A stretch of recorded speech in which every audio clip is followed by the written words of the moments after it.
Have you heard of Nathan For You? Mm-mm. The show? No. Oh my gosh. Okay. So it's this dude, Nathan Fielder.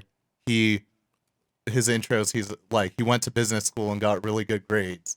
So now for the show, he goes to different businesses and so he goes to different businesses and gives them kind of a consulting, but really creative consulting solutions for their business problems. Let me show you a clip. Yeah. The plan? $1.75 gas after rebate.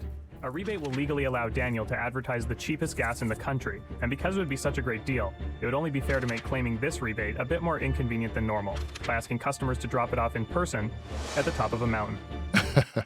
So it's like, give a rebate, really cheap gas, but they have to do a 2-day hike to drop off the rebate. And so all of his episodes are like this, far-fetched ways of improving your business.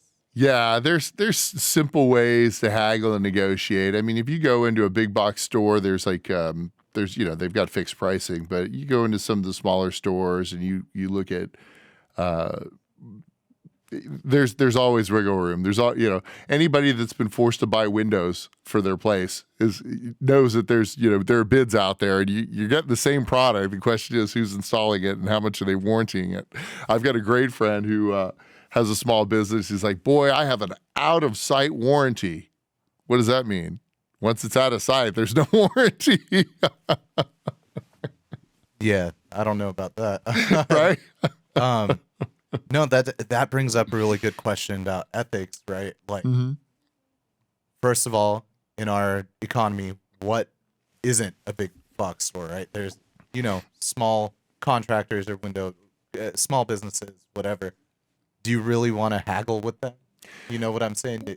Right. Well, look, everybody should be paid a fair price, right? I mean, you need to know what your input costs are, and that's how you can tell the difference between a good business person and somebody who's just lucky, right? You have a lot of slippage on brand new technology, and then you've got established products which are effectively a utility, right? A mature business. If you know all the input costs associated with being a farmer, you've got seed, then you've got all the stuff for the seed. Wow, this is a way too complicated one. Okay, so your input costs with chewing gum are a little bit of corn meat, whatever, the cornstarch, and then the gum, and then the packaging, and then the real estate is free at the grocery store. You have a solid model. But if you do something a little more complicated, but you don't know what your input costs are, you're going to get crushed the first time that there's an inflation spike because you're not accounting for what is a variable cost.